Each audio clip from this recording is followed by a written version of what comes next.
Hope I don't fall off of this. If I do, this will all be mine. Now, you people still get to meet here, not what you're paying now, but we'll reassess it all. My wife's a convert to the Catholic faith. She struggled with confession. She understood the reasoning. She couldn't get it through her head that when you go to confession, you got to confess your own sins, not your husband's. Bless me, Father, Ray has sinned. She made her first confession when she was 39. Now, guys, you read these Catholic marriage books, what do they tell you? I'll tell you the same thing. Be on your knees for your wife. Okay, fine. She goes in there, I get on my knees. And I stay there the whole time she's in there. So I took a week off from work. She came out. Well, honey, what do you think? You're right, Ray. I feel clean.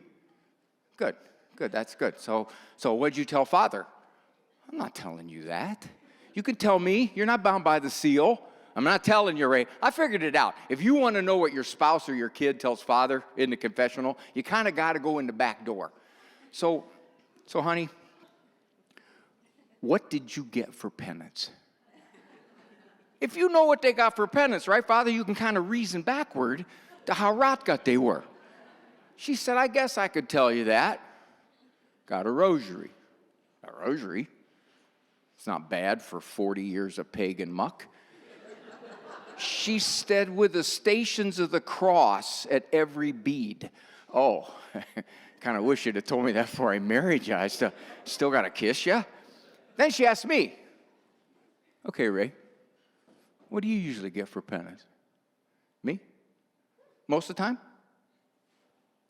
Half a sign of the cross. Sometimes a quarter. That's hardly enough time to levitate. I've been shrinking for nearly 45 years. I used to be like 6'9". The number one reason people seek me out by far in parenting is discipline. Okay, Mr. Expert Man. You tell me how to get him to stay in bed. I can't get him to stay in bed. Chews his way down through the bedroom floor, drops into the family room. I'm back. You'll never be free. You'll never have another child. I'll be in your bed till I'm 16, that's why. And that girl's mouth, that snotty, snarly, if I'd have talked to my parents that way, my head would have been rolling down the hallway. And the school people, they don't help. You know what they did last year? They closed during June, July, and August. I actually had to live with my own child during the daytime. Now, dear people, you look around you, you got to be figuring what's going on out there. Why are so many big people, where the littler people are concerned, are now so frustrated, so guilt-ridden, so unsure of themselves, so tentative, so insecure? You guys are in a restaurant. It's the first time you've been alone without the children for 5 years. You finally found an adolescent willing to babysit for $40 an hour plus benefits. All you want's a little peace, that's all.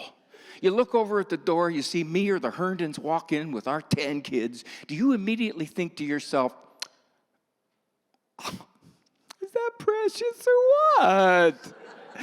Waitress, go get that family. Sit them at this booth right next to us here. I just want to watch them frolic.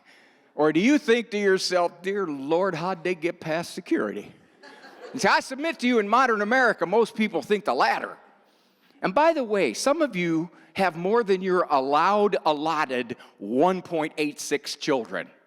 We live in a culture that says you can have sexual relations with anybody, anytime, anywhere, however you want, and we applaud. The one place we'll give you grief, if you're married with more than 2 children. Those of you who have 4, 5, 6 kids, somebody says to you, are these all your children? You look at them and say, of course not. The oldest is at home with the triplets.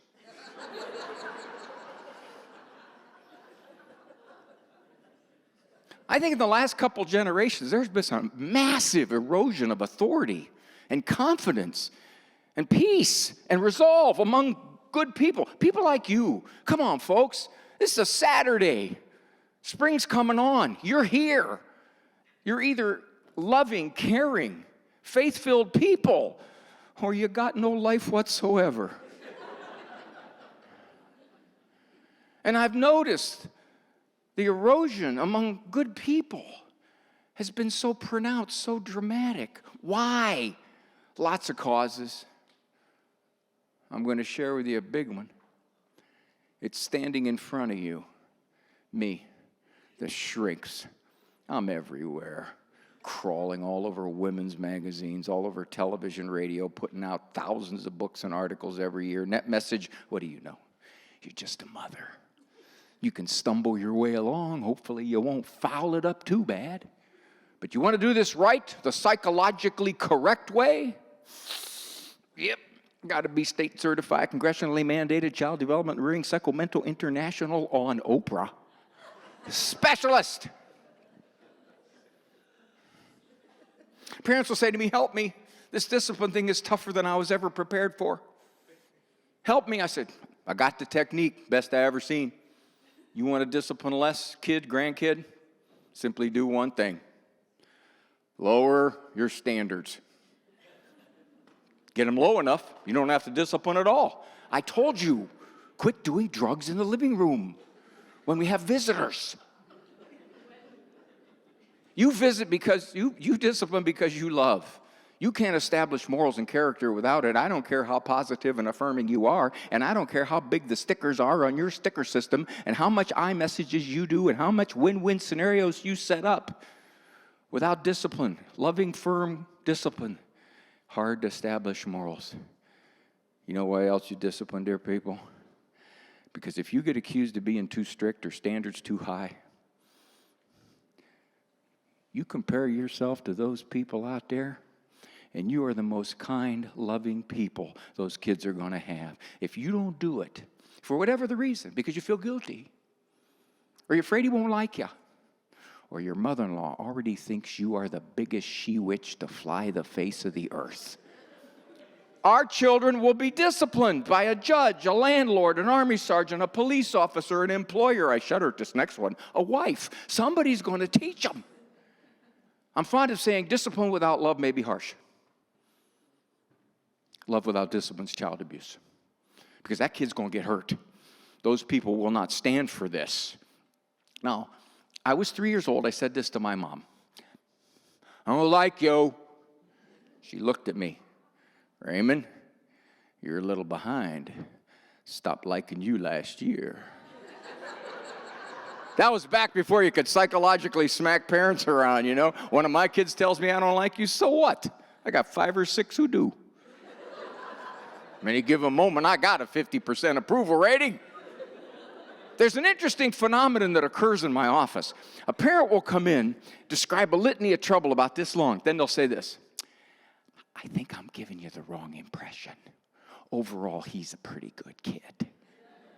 How so? Well, he's not on drugs or anything like that. One of the new moral high bars. He's not on drugs. I ask my clients, what do you want looking back at you at age 22? What would you hope to be able to say about that child? Now, if you're content to say, well, you know, given the way kids are turning out nowadays, I'm counting my blessings. Parole officer says one of the nicest kids he has. I tell him, you don't have to parent that hard. Be like those folks out there. You'll probably have a kid not on drugs. But if you wish to look at that child, now no guarantees, but if you look at that child at age 22 and you want to say something like, he's 1 in 100, morals, character, seeks God, that's a beautiful human being. I challenge him. You better be 1 in 100 parent then. You can't be like those parents. They supervise here. They think they're strict. You should be supervising here. They're giving out social freedom 2, 3, 4 years too early. Technological freedom 4, 5, 6 years too early. And you know what's interesting, folks? You ain't going to be understood. You're not going to be applauded. Some of you have raised great kids, and you're raising great kids, and you're gone against the culture every step of the way, and you ain't getting credit for it. You are so lucky. You just got good kids. You have Chastity and Angelica. I didn't get good kids. I got Chucky, Damien, Cujo, and Lucifer. The culture doesn't think like you. The experts don't think like you. Go to the computer, type in child self-esteem search. Last I looked, over 100 million options. The experts believe self-esteem is the apex moral virtue, even though research says it's not related to much anything. Christians have great self-esteem. The God of the universe says we're valuable, not ourselves. Type in child humility search. A fraction. When's the last time you heard a secular expert talk about humility? My humility is something I'm very proud of. You know, I'm going too fast for that whole table over there. It's like got a new book coming out. 3 Most Humble People I Know and How I Taught the Other 2. Father, can you imagine our Lord going up to the apostles? Simon, now there for a while I toyed with changing your name to Peter, but I decided against it. You know, I didn't know what that would do to your self-image. I mean, you've always seen yourself as a Simon. I go changing your identity right now. Untoward psychological effects. However, I've spoken to my father, and he and I agree you have a future in this operation. If you can conceive it, you can believe it. If you can believe it, you can achieve it. 12 more weeks of Tony Robbins' management courses, Simon, you'll run this outfit. Probably not. I always wanted to go to confession like the politicians. Bless me, Father. Mistakes were made. And I'd like to apologize if God took something I said out of context, misinterpreted it, and became offended by it. I'm sorry for his sensitivity. At one point, my children were 12, 11, 10, 10, 9, 7, 4, 3, 2, and baby. And as that beautiful young lady said, they're all adopted, all 10 of them. Now, some of you may be adopted parents. The agencies don't tell you this. If you're thinking about it, it's a great benefit. If you adopt in December, you still get the tax deduction for the whole year.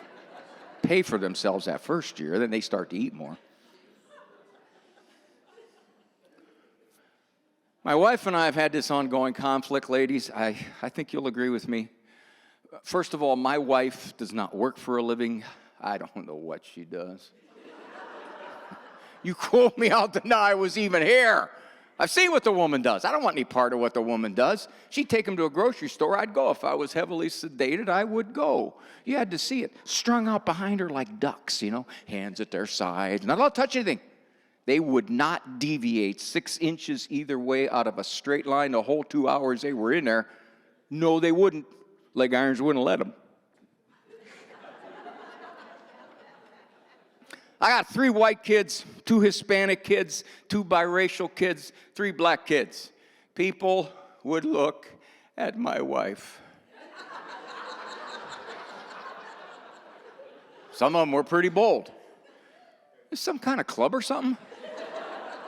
Some of them wouldn't say a whole lot, but I could read their eyes. That major dork don't realize them ain't all his.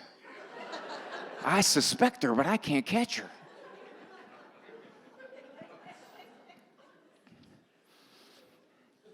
My kids have what the experts would call risk factors. A risk factor in psychological parlance is anything that would make a kid tougher to raise. Poor prenatal care, poor postnatal care, abuse in the womb, neglect in the womb, high maternal stress, low birth weights, heavy drug exposure, crack, narcotics, barbiturates, heroin, cocaine, nicotine, marijuana. My son Peter, birth mom's told you're pregnant. Don't worry about it. There's a blood clot growing next to the baby. Baby grows, blood clot grows. Blood clot suffocates baby, problem solved. And problem made it. Born 2 months premature, 1 month intensive care. Petey made it. My daughter Elizabeth. Birth mom got pregnant when she was 13, 7th grade. Went to Akron, Ohio to get her problem solved. Didn't realize she was in her 7th month. You know, a lot of groups I talked to, at least before, it's interesting little phenomenon occurred. I used to do about 90% of my talks to secular audiences. Well, you go to the internet and you see Catholic, they won't touch you. They won't call you. And I would watch the faces of these secular audiences when I would describe this, and it was faces of hostility. In the 7th month, that baby's bigger. You can't flush them out, suck them out. You got to pull them out. And they don't come out in one piece. You got to crush their skull, and you got to rip their arms off and their legs off. That's how you get them out. And that little girl panicked. She called us the next day. We weren't expecting a 10th kid. We thought we were done at 9. I guess you could say Lizzie was an unplanned adoption. We weren't practicing safe phone. My son Samuel, 2 weeks before due date, birth mom was told something's terribly wrong. Can we test? Tentative diagnosis, corpus callosum agenesis, severe neurological birth defect. Worst case scenario, institution for life. You got to believe everybody in that birth mom's whole world was against her giving birth to this child. She gave birth to Sammy. For 10 years, Sammy was at Fort Hood, Fort Cavazos. The name Sergeant G. It was a shadow on the ultrasound. The test was totally inaccurate. So my kids have this confluence of developmental gunk, that would make them harder to socialize and slower to form consciences and more impulsive and more learning problems and more oddities in their personalities. I got some like that. I wouldn't consider any of my 10 kids strong-willed. But this dude is one toke over the line, sweet Moses. How could you have 10 kids under those circumstances, not consider any of them strong-willed when you now know the number one adjectives leveled at our kids? Strong-willed, mind of her own, so stubborn, streak a mile wide, independent, determined, oppositional, black is white, white is black, 8 gone on 18, 8 gone on 18, very high maintenance youngster, challenging child, difficult child. Difficult child is redundant. Am I delusional? I don't think so.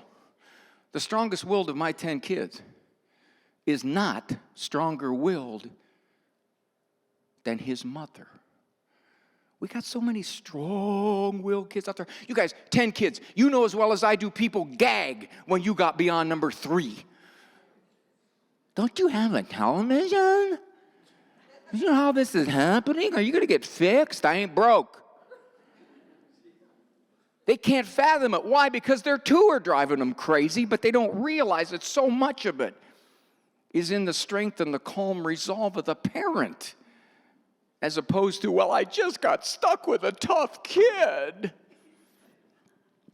6 of my kids we got at infancy, 4 we got later. Twins had some wretched history. They were 4 years old when we adopted them. Birth mom ingested every toxin she could get a hold of. We don't know where they were the first couple years of their lives. Foster parents came in, loved them, didn't discipline them, felt guilty. Remember what I said about love without discipline is child abuse because the world will hurt you? We've since found out that my son and daughter, John and Joanna, had 2 chances to be adopted prior to us. Both families backed out. Both families met the kids and reacted. Ooh, no thank you. We were hoping for something a little more along the lines of a child. You see what I mean, dear people? That little 4-year-old boy and girl lost a mommy and a daddy twice, not counting the bios. Why? Because the big people didn't do what they needed to do, and other big people looked at those kids and said, not you. You're warped. I got to admit, it didn't look too good. First visit there, Johnny punches me in the face, attempts to strangle my wife, kicks the foster father during one of his multiple eruptions. We walked out of there. My wife was just developed a tick. She's going, jeez.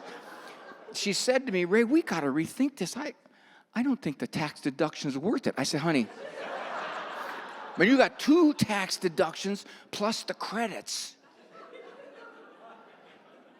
Never made Johnny go to bed. He roamed the house. He created havoc. First weekend visit to our house, my wife says to me, Raymond, why don't you put the children to bed tonight? Honey, I'll give you $100 if you do it. I don't know where the bedrooms are. I'm writing a parenting book. I don't have time for this. All right, guys, let's go. Come on. Now, everybody came running except Johnny. Johnny just stood there. No, go bad. All right, I'm not a big guy. When I was younger, I was a power lifter, and I still lift weights. So one thing I know for certain, I am stronger than the biggest, baddest 4-year-old in the whole world. The child is going to bed. So I bent down. You know, kind of like the veterinarians tell you, don't tower over a wild animal. Let him smell your hand. Put my hands on his shoulder, and he could tell by my grip, this is how, shall we say, a non-negotiable psychological interface. Now, at that point, he erupts. Head starts spinning around. Green stuff's coming out. He's leaking out of every body orifice. Now, Father, I don't know if this is theologically correct or not, but I got my theory. The Lord put holes in them up here so they can leak off the pressure. Most of them leak up here, but you can get leakers down here. You can. And sometimes you get pukers.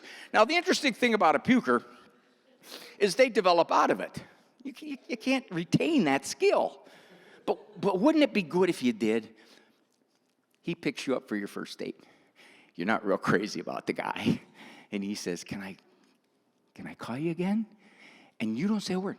You just go over to his passenger door, lean in. Even he could read that nonverbal. Johnny wasn't going to go to bed, so I picked him up over my head, carried him to bed, put him in the bed, put my hands on his chest, and held him completely immobile. We already said prayers. We already brushed teeth. We already did the bedtime ritual. Johnny, it's bedtime, son. Daddy's not going to let you get up until I decide you're going to stay. And please, don't get up after I leave, son, because I'll come back. You should have seen the look in his face. I went from Disney World to the county jail. My son Andrew was 6 at the time. He's in the top bunk. He says, Andrew, would you talk to your brother, please? Johnny, Daddy says, go to bed. You better go to bed. I remember one time, I didn't go to bed. You're not going to like what's going to happen, Johnny. You know that? You think he leaves? He doesn't leave, Johnny. He'll stand out there in the hall as long as it takes. He don't care. And he'll crack your bottom if you come out. He doesn't care what the caseworker says. Andrew, it's enough. You sound like Mom. How long do you think I had to hold that boy before he went under a minute? Why? 2 years of bedtime bad times? Under a minute? Is that because I'm such a great disciplinarian? No. My wife's a better disciplinarian than I am. You know what it was? Perception. Perception. He read me. This guy looks like he means it. Sometimes I'll tease my clients. What would your mother have done had you talked to her the way your daughter is talking to you? No, I didn't. Why? You were a teenage girl once. Why not? I may have felt like it, but I didn't do it very often. Why? I knew. You knew what? Something would happen. What? I don't know. Why don't you know? It never happened. Why didn't it happen? I never did it. Why didn't you do it? Something would have happened. What? I don't know. Who's on first? I don't know. Third base. It's an Abbott and Costello routine. But you see what it speaks of, dear people. Remember the look? Many of the older parents in here had the look. Man, you look at a kid now, he looks back at you like, what are you looking at? You want a piece of this? The look was perception. I am prepared to act. And pretty soon, like Pavlov's dog, all you had to do is ring the bell. And the look did its job. I need somebody in here with a child at home, 12, 13, 14, 15. Got one baby in this front. How old, dear? Who's the feistier of the two? 13. Boy, girl? Boy? What's his name, honey? Jonathan? I got a Jonathan. Ma, you go home today. You tell Jonathan. You know, I was there at the Array of Hope Fair, Jonathan, listening to those shrink people, talk about kids and families and stuff. And that one guy, that Roy Ganeri or Ron Ganoli or whatever that dude's name was, he taught me something. He taught me that I have not been fair to you. I have not been doing what I need to do as a parent, and I'm sorry about that. Well, see, that's a good way to introduce new discipline because it fluffs them up for you. Drop them. Jonathan, I've been letting you talk to me in ways that are no good for you and no good for me. I'm sorry. That's my fault. I'm the parent. New house rule, son. From this point forward, if you get disrespectful in any way at all, arguing, tone, content, looks. Body language. Whatever. Jonathan, all I got to do is get a whiff of it, son. And I'm going to start you off with a handwritten 400-word essay on respect each and every single time. If you argue with me, son, I'm not going to argue back anymore. I'm just going to look at you. 450, 475. I got 5, I got 5, I got 500, I got 500, I got 500, 500, I got 5. Now, Jonathan looks at his mom as if to say, is that what you learned at your parenting talk? What are you going to do, Ma? You're going to go, well, you know, that might work with some kids. That's not going to work with Jonathan. He won't do the essay. I got to find something I can take from him. I'll take it. I'll put it in the trunk of the car. I'll drive the car into the lake. That'll work. He won't get it back then. Mom, Jonathan has absolutely no grasp of what you control. Electrical outlets, utilities, laundry service, food service, money supply, transportation, all links to the outside world, computer chips, the airwaves, you control life. So until you get that essay, which is now 700 words long, he couldn't shut his mouth the first time through. He's on what one of my clients called blackout. Blackout is total cessation of every single perk and privilege except love, some kinds of food, maybe the bathroom. He's a boy. The world is his bathroom. I don't know how Jonathan's getting to practice. There's no transportation. It's all shut down. There's no outside anyway. He can't go outside. There's no phone. There's no computer. There's no technology. There's no favorite sweatshirt. That's gone. You wash his clothes, wash nothing he likes. Money supply. Mom, there's no money supply. That means he packs his own lunch for school. There's no money supply. You go out to eat, he goes. He doesn't eat. He works on his essay. You haven't gotten your essay yet. Is this cruel? Is this smashing a gnat with a sledgehammer? Dear people, the average American parent can no longer quietly, one time, look at a child and say, you know what, son? That's disrespectful. You go to your room, your night's over. Without a brawl, without an argument, without a look that says, yeah, you and what army? Father, you know, in confession, you always get this. Bless me, Father. Okay. Before children, I was pretty nice. Now, I'm not pretty or nice, okay? Would it be, okay, how serious a sin would it be? How grievous a sin would it be if you, like, think about, not doing it, but, you know, like, think about it, shooting your kid with a bazooka, okay? Dear people, if you don't have discipline, you get ugly, you get mean, you get nasty. Discipline is not mean, the style is mean. Those of you with 5-year-olds, can you look at that 5-year-old and say, go to the corner, please? And the child goes without an argument, without a meltdown, without coming out 26 times. If not, black them out. Mom, I'm going to go outside. No, you're not going anywhere, son. I haven't gotten my corner yet. Favorite shirt gone. Toys gone. Stuffed animals gone.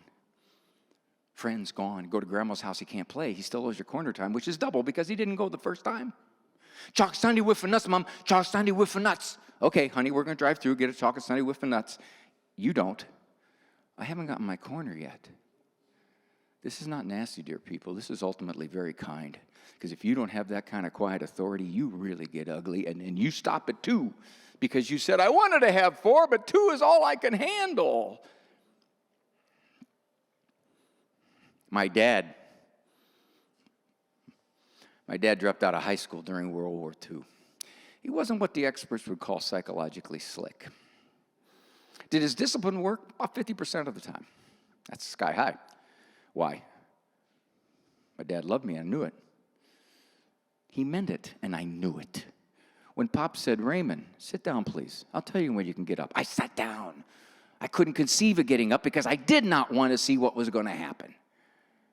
But, of course, Dad made me neurotic. He did. He said things that kind of messed my head up. Raymond, you shut your mouth and eat.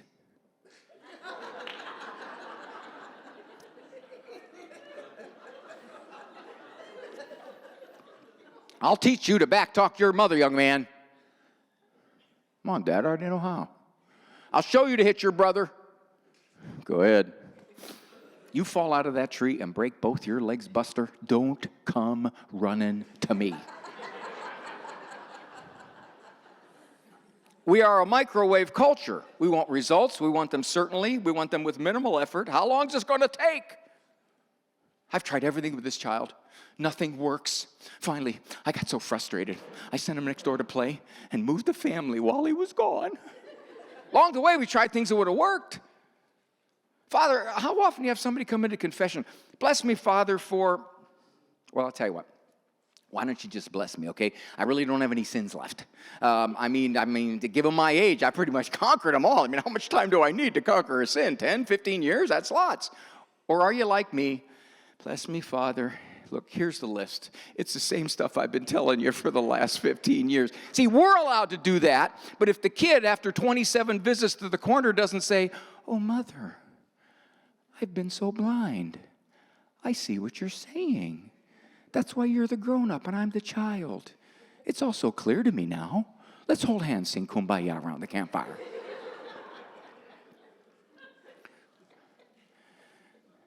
Alexander, Bell. You guys embarrass me when I'm on the phone. You know that? People call here, I sound like a crazy lunatic. We got a new house rule. From this point forward, I get on the phone, please be respectful. No craziness, no interrupting. And that includes this.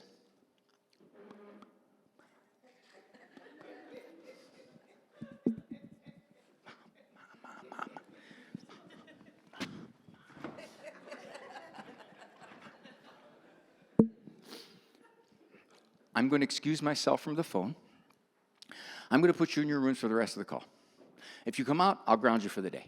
Now, my clients will say to me, how long will I have to do this till I get peace on the phone? I'll answer. 25 times? 45? 85? I have no idea. That'll be $100. And I tell them, I can give you all kinds of ideas. You know what I can't give you? I can't give you the will to do it. That's where it breaks down for most of us. You won't get away with this. Oh, hello, Father. How are you? Thank you. We would be flattered to be the role model family for the church children love in. Father, could you just excuse me for 1 second, please? I'm going to have a little love chat with the children. Yeah, they're precious blessings from God. You know how that is. Wish we had 10 or 12 of them. Okay. Yeah, we love you too, Father. Yeah, but they're getting antsy. Yeah, we're half hour past Rosary Circle. We still pray on our knees in broken glass in Aramaic. Except when we're levitating, huh? Okay, doesn't everybody? All right. We love you too, Father. I'll get him on the speaker here just a second. Thank you. Just take a minute. You're going to die. I'm going to rip your tongue out of your throat, wrap around the fence with a buzzer to pick out you little maggot. Get away from her. What's that, Pastor? No, that's the neighbor lady. She's been talking to her kids like that for years. We do pray for her. She does need prayers. No, she won't come. She hates kids. A culture says why. Culture says, would you explain to me why that person is acting that way? You know, one of the more common questions I get as a shrink now is this. Will you tell me how to make somebody else be different? Whoa. I have a heck of a time helping you to be different. But see, what happens is we don't look this way first. In relationships, whether it's spousal, whether it's parent to kid, whether it's parent to adult child, we don't look this way first, we look this way. Let me give you a couple of the more common this ways. Diet. Cut out anything red, cut out anything sweet, cut out anything artificial, cut out anything that remotely tastes good. Give him a dry cracked wheat Bomberi tofutti sandwich on bean sprouts. This kid will get better math scores, kiss his sister on the lips before he paints murals on the church ceiling. Well, there's one problem with diet. Our kids' diets are atrocious for health and nutrition. They're awful. But the idea that if I eat this, I'm going to immediately act like this has a very weak link there. But that notion's been swallowed whole by our culture.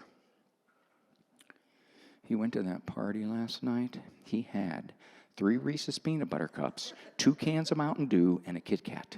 He came home and torched the dog. Now, I told those people, no Kit Kats. It was the Kit Kat. Probably not. Birth order, middle child syndrome. I tell folks you're that afraid of middle child syndrome, don't have an odd number of kids, you know. Got an odd number, have another one, give one away. Now the Herndons over there, you guys had about 5 middle kids. You know, they kept rotating through. Now here's the question. How long you got to be a middle kid to contract middle child syndrome? Can you have acute middle child syndrome? Can you have chronic middle child syndrome? The truth on birth order, it only holds one place, and it's just a little bit. Temperament is much more powerful a characteristic. Birth order, little bit, oldest only, group, they tend to be a little more independent, a little more achieving. Maybe they develop a shade quicker. I don't think that's their position. We all change our styles. First kid, you boiled everything she came within 50 feet of. Last kid, you throw them this big dirt ball. Say, here, chew on that. Wipe your mouth off in a gas can before you come in the house. First kid, dual videotape of every burp and bowel movement he ever had. Last kid, 1 snapshot at the birth, 1 at the wedding rehearsal dinner. Dad, now how come I got no pictures? Not true, son. Your sister did a popsicle stick sketch of you in 1st grade. We kept it. Besides, you look like your sister. Use her pictures. First kid, you sneak into his room every night, you stick a mirror underneath his nostrils, make sure he's still breathing. Last kid, you tell the dog, get out of the crib. Don't lick him in the face. No, it's talking to the baby. You don't know where that mouse been. Poor dog. Somebody asked my wife when our 9th one, Petey, was about 2-3 months old, Petey sleeping through the night yet? My wife said, I don't know if he is, we are. I mean, you kind of get to that point. Some ideas are so ridiculous that only intellectual types could actually believe them. When I was in grad school, we were taught, well, there's really no differences between men and women, male, female, boys, girls. Socialization, that's all it is. You know, you give a little girl a front-end loader, she'll carry it around for 4 years, become a special ops tank commando. You give a little boy a baby doll, he'll carry it around for 4 years, become a nurturant preschool teacher. 50% of little boys will immediately rip the head off that baby doll and turn it into a machine gun. We are wired different. God says it. Human history says it. The research says it. And this notion has come back with a vengeance. It's dominating our culture. In the words of Malcolm Muggeridge, a Catholic journalist, we have educated ourselves into imbecility. There's differences. For example, little girls, women, are more verbal than little boys, men. They talk earlier. They talk better. They talk longer. That's why if a mom drifts into a discipline trap, it's more often something like this. Talk, talk, nag, nag, repeat, repeat, negotiate. Talk, talk, nag, nag, repeat, repeat, negotiate. If a dad drifts into a discipline trap, usually something along these lines. Tolerate, tolerate, oblivious, oblivious, ignore, ignore, kill, tolerate, tolerate, oblivious.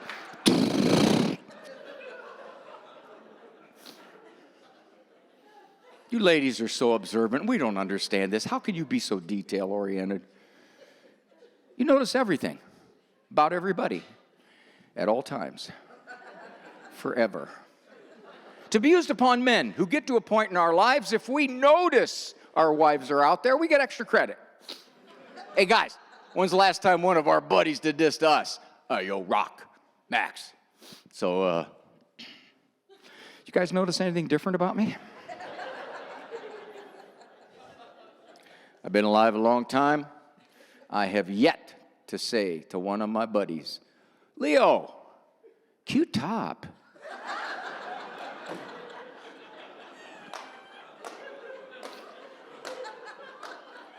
Women are sensitive. They are. They're more sensitive to stimuli.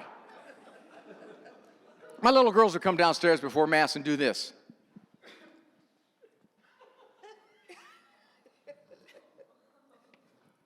Sarah, what's the matter? Sarah, it's 20 feet from your bed to here. What could possibly have upset you in that distance? Fine. This is touching me right here. I don't like the way this touches me right here. My socks are twisted and they got strings on them and they won't stay in a straight line. My boys will come down. James, is that pee on your shirt?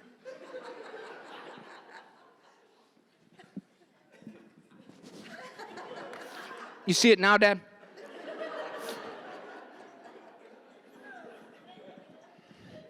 First day of kindergarten, I asked my son, Andrew, how was school today, buddy? Okay. Good. So what'd you do? Nothing. Or ladies, if you have a very communicative, sharing male, stuff. What is the name of the lady who stands in front of you for 6.5 hours? Lady who stands in front of me for 6.5 hours. I don't think she told anybody, Dad. Joshua says he's got one called Teacher. I'll ask her if they're related. First day of kindergarten, I asked my daughter, Hannah, how was school today, baby? Well, okay, Daddy. My teacher's name is Mrs. Bartley. Mrs. Bartley has 3 children, Jessica, Jason, and Ashley. I know their birthdays, favorite colors, middle names. I'll tell you those later. We did 12 activities. The pumpkin cutting activity, we started at 8:07. Is that a stupid time or what? Ashley was my best friend till 8:30. Then she got mad at me. I don't even know what I did. But Jessica told Tiffany I could be her forever friend till tomorrow at 9 o'clock. Now, Mrs. Bartley has this little brown mark right there.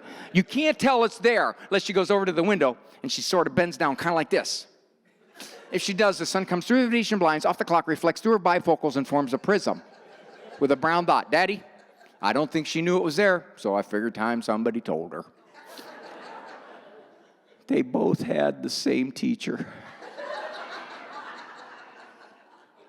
Psychological correctness is a quagmire. You'll overthink, you'll overtalk, you'll overnegotiate. People of faith, of all people, are going to be different than this culture. You're going to go straight into its headwinds. And if you don't have a steel rod through your spine to stand strong against it, you know what you want to be able to say if your kids go astray? You want to be able to say, it was because they went through me, not because I did this.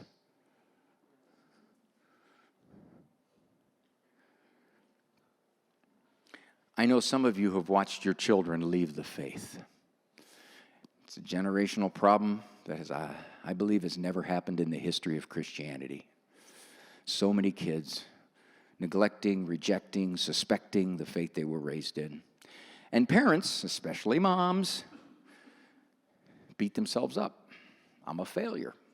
Where did I go wrong? It's his fault. You know that? It's his fault. I wanted to pray the rosary kneeling down. He let him sit on the couch. Spiritual sloppiness. You beat yourself up.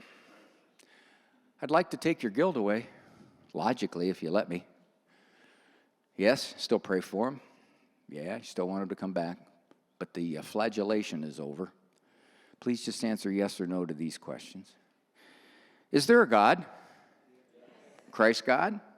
Was he sinless? Could he perform miracles? Did he have a perfect understanding of human nature?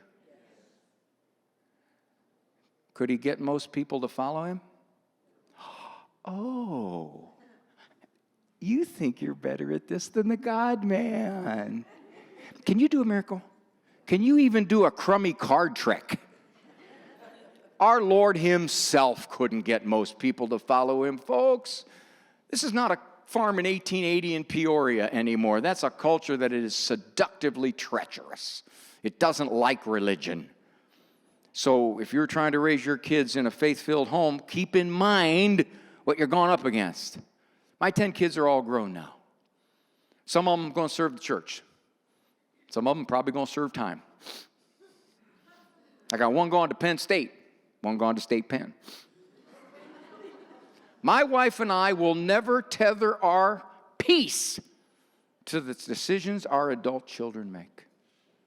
We can't. I can't control that. How can I make another person be different? Yeah, I can do what I can to influence and pray, but oh, man. She does that a lot, doesn't she? Is there alcohol here? Is that what happened? Get her liquored up a little bit? Did I say something that profound? I can't tell you how many times I've spilled coffee on my suits on a plane, and I come in these big spots like this, and I just say, hey, at my age, sometimes you don't make it, you know what I'm saying?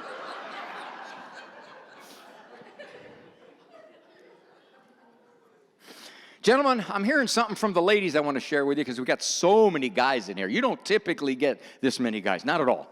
And this is the quality of your communities. Share with you what the women are telling me. More and more women are telling me they're the authorities in their home. They set the rules, they set the standards, they set the kids going to church, and then Disney Dad over here. Mr. Good Time, Mr. Easy Going, laid back, not notice nothing. Mr. Honey, I was that way when I was a kid.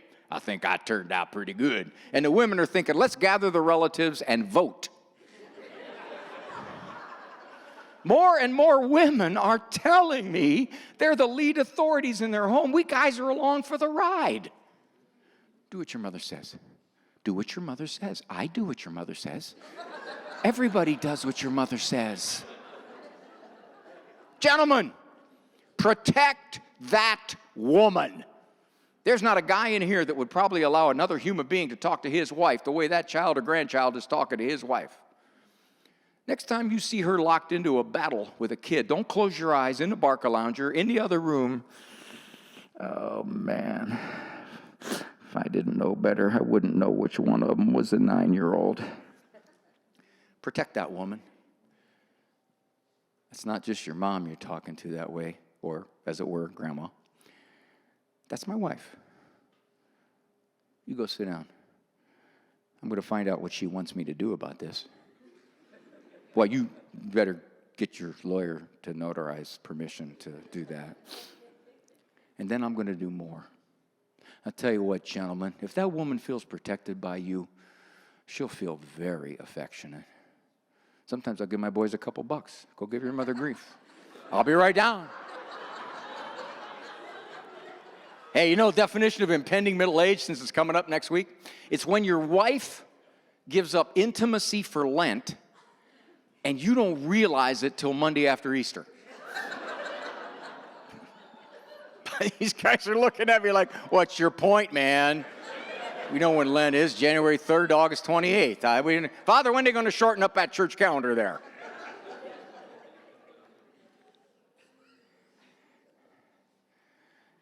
It's wonderful to talk to groups like this because you're good people. It's bread and butter stuff. Okay, you don't have to do a whole lot of convincing here because a lot of the folks are on your wavelength. But I know a lot of you are struggling with discipline. There's no doubt in my mind. Nowadays, I only really take on the parents who are struggling and who are generally pretty good people because there's the ones that are going to put it into action, do something about it. You know, at my age, I don't claw people uphill anymore. It takes too much. So I have a whole bunch of books out there, but the problem is the Herndons have undercut me because I'm not free. Okay. Now, I will sell you some by the page. Okay, that'll happen. But you might, I got scratch and sniff for the guys, okay? Just don't scratch and sniff in the potty training part there.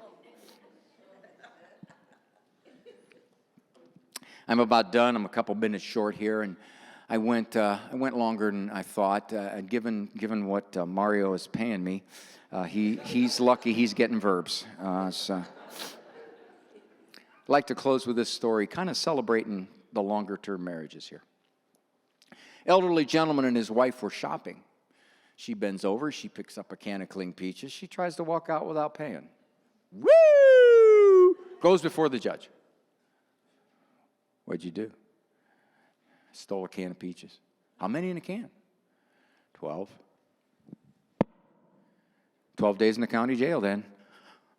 Her husband can't believe what he's hearing. Your Honor, please. May I speak up? Go ahead. She also stole a can of peas.